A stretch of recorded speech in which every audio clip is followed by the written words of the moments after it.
Hagin अल्बर्ज 19वीं शताब्दी में जर्मनी से लिया गया एक ऐतिहासिक उपन्यास है। ये नाटकीय कहानी साहस के विषयों की खोज करती है और वयस्कों के लिए उपयुक्त है। यह ऐतिहासिक अंतर्दृष्टि प्रदान करता है, जर्मनी के छिपे हुए अतीत के माध्यम से एक रोमांचक ऐतिहासिक साहसिक कार्य। श्लेस्विग होल्स्टीन के घुमावदार परिदृश्य पन्ना के खेतों और बिखरे हुए गांवों का एक शांत मिश्रण है। उनकी पक्की सड़कों पर सदियों का इतिहास अंकित है। पेशे से इतिहासकार और जुनून से भूली बिसरी कहानियों की खोज करने वाले हेगन अल्बर्ज ने अपना जीवन अतीत के टुकड़ों को खोजने में बिताया था। फ्लेम्सबर्ग के पास उनके परिवार की पैतृक संपत्ति हमेशा एक आरामदायक आश्रय स्थल रही है, एक ऐसी जगह जो किंवदंतियों और बीते युगों की फुसफुसाहटों से भरी हुई है। हालांकि एक भाग्यशाली गर्मियों में एक आकस्मिक खोज ने हेगन को एक ऐसी यात्रा पर भेज दिया जो अकादमिक जिज्ञासा से परे थी, गुप्त समाजों, गूढ़ कोडों और खतरनाक खोजों की दुनिया में।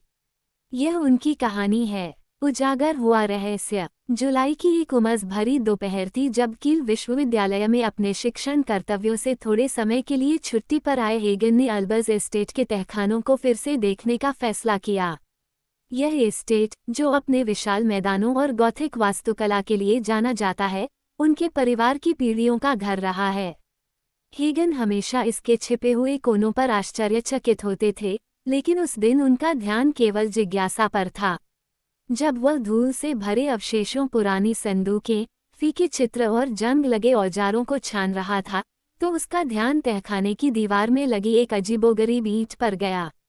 बाकी ईंटों से अलग, ये ढीली लग रही थी, मानो जानबूझकर छेड़छाड़ की गई हो। सावधानी और उत्साह के मिश्रण के साथ उसने इसे खोला, जिससे एक छिपा हुआ कोना दिखाई दिया। अंदर हेगन को एक पुरानी, चमड़े से बंधी हुई पत्रिका मिली, जिसके कवर पर एक शिखा उभरी हुई थी जिसे वह पहचान नहीं पाया। भंगुर पृष्ठ जटिल हस्तलेखों से भरे हुए थे, जिसमें नेपोलियन युद्धों के दौरान एक गुप्त समूह की गतिविधियों का विवरण था। पत्रिका में डाई वेचर डेस नोडेंस, उत्तर के संरक्षक, के बारे में बताया गया था, जो एक गुप्त समाज था जो अपार शक्ति की एक कलाकृति की सुरक्षा के लिए समर्पित था। एक ऐसा पदक जिसके धारक को ज्ञान मिलता है, लेकिन अगर इसका दुरुपयोग किया जाए तो यह विनाश का कारण बन सकता है। पत्रिका में गुप्त स्थानों, कोडित संदेशों और विश्वासघात की चेतावनियों का वर्णन किया गया था। सबसे ज्यादा लुभावना था पदक का स्केच, नॉज रून्स और आकाशीय प्रतीकों से सजी एक गोलाकार वस्तु। गुप्त समाजों से जुड़े मिथकों से परिचित इतिहासकार हेगन को पता था कि वो किसी असाधारण चीज पर ठोकर खा गया है। खोज के रोमांच ने उसके अकादमिक दिमाग को दौड़ा दिया। यह इतिहास से कहीं ज्यादा था, यह एक विरासत थी। सहायता प्राप्त करना। कील में वापस आकर हेगन जर्नल के बारे में सोचकर अपना दिमाग नहीं हटा पाए। हालांकि वे यूरोपीय इतिहास के विशेषज्ञ थे, लेकिन जर्नल के कोड और अस्पष्ट संदर्भ उनकी विशेषज्ञता से परे थे। उन्होंने अपने सहकर्मी सोफी मार्क्वॉट, जो एक शानदार भाषाविद और क्रिप्टोग्राफर थे, से परामर्श करने का फैसला किया। सोफी की ख्याति ऐसी पहेलियों को सुलझाने के लिए थी जिन्हें कोई और नहीं सुलझा सकता था। जब हेगन ने उसे पत्रिका दिखाई तो सोफी तुरंत ही उत्सुक हो गई। पहली प्रविष्टियों में 1809 में ग्लुक्सबर्ग कैसल में हुई एक बैठक का वर्णन था, जहां समाज के रहस्यमय नेता द शैडो ने कथित तौर पर पदक के छिपने के स्थान को सुरक्षित कर लिया था। कोडित संदेश उत्तरी जर्मनी में विशिष्ट स्थानों पर संकेत देते थे, जिनमें से प्रत्येक पदक के वर्तमान ठिकाने के बारे में सुराग देता था। हेगन और सोफी ने मिलकर पाठ को डिकोड करना शुरू किया। जर्नल को खजाने के नक्शे की तरह बनाया गया था, जिसमें काव्यात्मक पहेलियां और रहस्यमय प्रतीक मार्ग का मार्गदर्शन कर रहे थे। उनका पहला सुराग ग्लुक्सबर्ग कैसल की ओर इशारा करता था, जो बाल्टिक सागर के ऊपर एक ऐतिहासिक किला है। सोफी का उत्साह हेगन के उत्साह जैसा ही था, हालांकि उसने उसे आगे आने वाले खतरों के बारे में चेतावनी दी। अगर यह पदक उतना ही महत्वपूर्ण है जितना कि पत्रिका दावा करती है, उसने कहा, तो हम अकेले नहीं होंगे जो इसे खोज रहे हैं। ग्लुक्सबर्ग कैसल। पर्यटकों के वेश में हेगन और सोफी ग्लुक्सबर्ग कैसल पहुंचे। इसकी प्राचीन सफेद दीवारें और आसपास की खाई शांति का माहौल पैदा कर रही थी, जो अंदर दबे रहस्यों को छुपा रही थी। जब वे खोजबीन कर रहे थे तो हेगन ने जर्नल में दिए गए विवरण से मेल खाते सूक्ष्म विवरण देखे। पत्थर की दीवारों में नक्काशी और रंगीन कांच की खिड़कियों में विशिष्ट पैटर्न। पत्रिका उन्हें पुस्तकालय में ले गई, जहां फर्श का एक हिस्सा थोड़ा ऊपर उठा हुआ था। इसके नीचे उन्हें एक छिपी हुई खिड़की मिली जो एक भूमिगत कक्ष की ओर जाती थी। मंद रोशनी वाले कमरे में एक जटिल नक्काशीदार लकड़ी का बक्सा एक कुर्सी पर रखा हुआ था। अंदर एक नक्शे का टुकड़ा और चर्मपत्र पर उकेरी गई एक कविता थी। तारांकन, वहां खोजो जहां वन की छाया टिकती है। पतली शाखाओं वाले पेड़ के नीचे। पृथ्वी, पत्थर और हवा द्वारा संरक्षित। अगला टुकड़ा वहीं छिपा है। तारांकन, जब वे कमरे से बाहर निकले तो उन्होंने देखा कि एक लंबा कोट पहने हुए आदमी उन्हें देख रहा था। उसका चेहरा छिपा हुआ था, लेकिन उसकी मौजूदगी स्पष्ट रूप से खतरनाक थी। हेगन और सोफी जल्दी से वहां से चले गए। उन्हें लगा कि अब वे अपनी खोज में अकेले नहीं हैं। इडिस्टेड 1। कविता ने उन्हें इडिस्टेड के पास एक जंगल की ओर इशारा किया, जो 19वीं सदी की लड़ाई के स्थान के रूप में ऐतिहासिक महत्व का स्थल है। शाम के अंधेरे में पहुंचकर उन्होंने पतली शाखाओं वाले पेड़ की तलाश की। घंटों भटकने के बाद सोफी ने एक प्राचीन ओक देखा जिसके तने पर असामान्य निशान थे। इसकी जड़ों के नीचे उन्होंने एक छोटा लोहे का बक्सा खोदा जिसमें एक और नक्शे का टुकड़ा और निर्देशांक के साथ उत्कीर्ण एक प्लेट थी। इससे पहले कि वे निकल पाते, ग्लुक्सबर्ग का वही छायादार व्यक्ति अंधेरे से बाहर निकल आया। उसने खुद को डॉक्टर क्लॉस रेनहॉर्डेट के रूप में पेश किया, जो एक इतिहासकार था और जिसकी नैतिकता संदिग्ध थी और जो उनका पीछा कर रहा था। रेनहॉर्डेट ने जर्नल और सुराग मांगे, लेकिन हेगन और सोफी एक तनावपूर्ण मुठभेड़ के बाद भागने में सफल रहे। ल्यूबेक और मैकेनिकल वॉल्ट निर्देशांक ल्यूबेक की ओर ले गए, जो अपनी मध्ययुगीन वास्तुकला के लिए प्रसिद्ध है।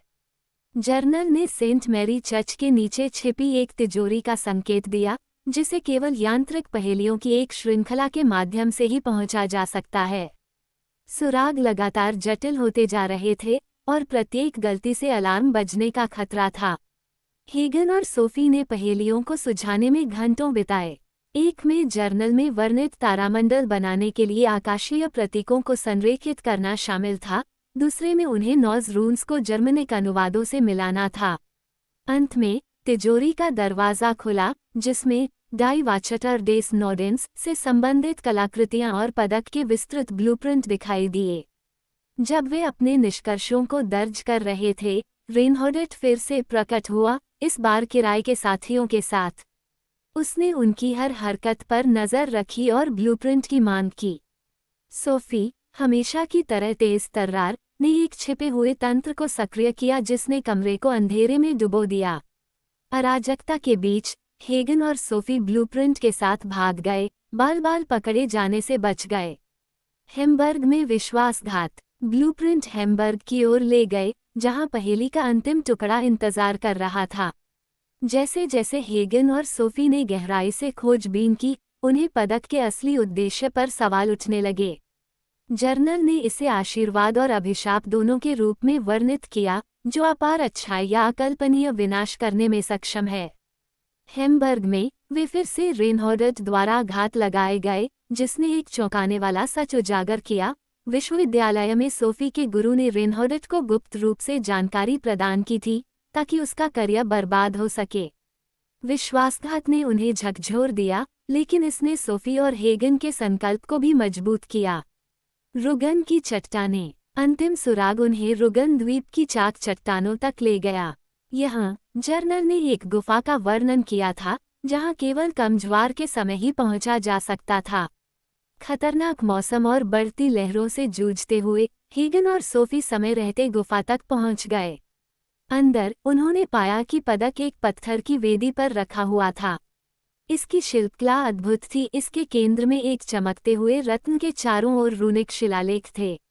जैसे ही हेगन ने इसे लेने के लिए हाथ बढ़ाया, रेनहॉर्डेट वहां पहुंच गया। उसकी हताशा स्पष्ट थी। भयंकर संघर्ष शुरू हो गया।